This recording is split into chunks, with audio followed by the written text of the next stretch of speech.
Dear fellow scholars, I'm Fabio Maria Carlucci, and I'll briefly explain why this paper is worth your time. This work, by me, Paolo Russo and Barbara Caputo, deals with a very relevant topic. Convolutional neural networks do not work on depth.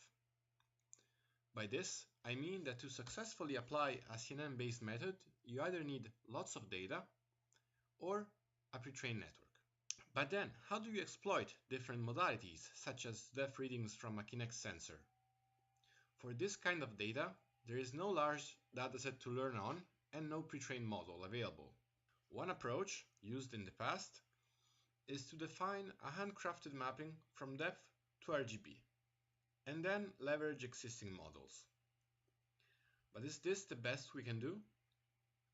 In particular, are we sure that any given mapping is optimal for our specific task?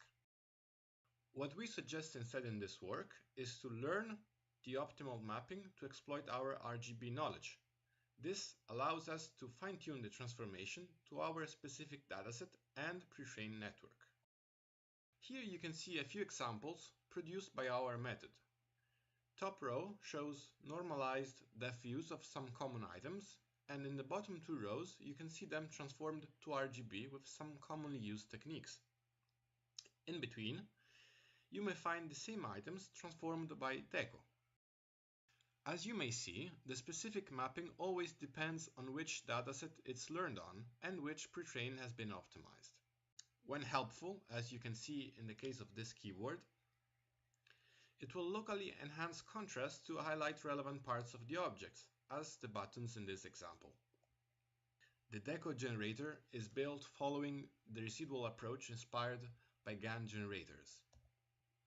Our solution was tested on 3 object recognition datasets using 4 pre-trained models. Deco has shown to consistently increase recognition performance. Please come visit us at the poster for more details.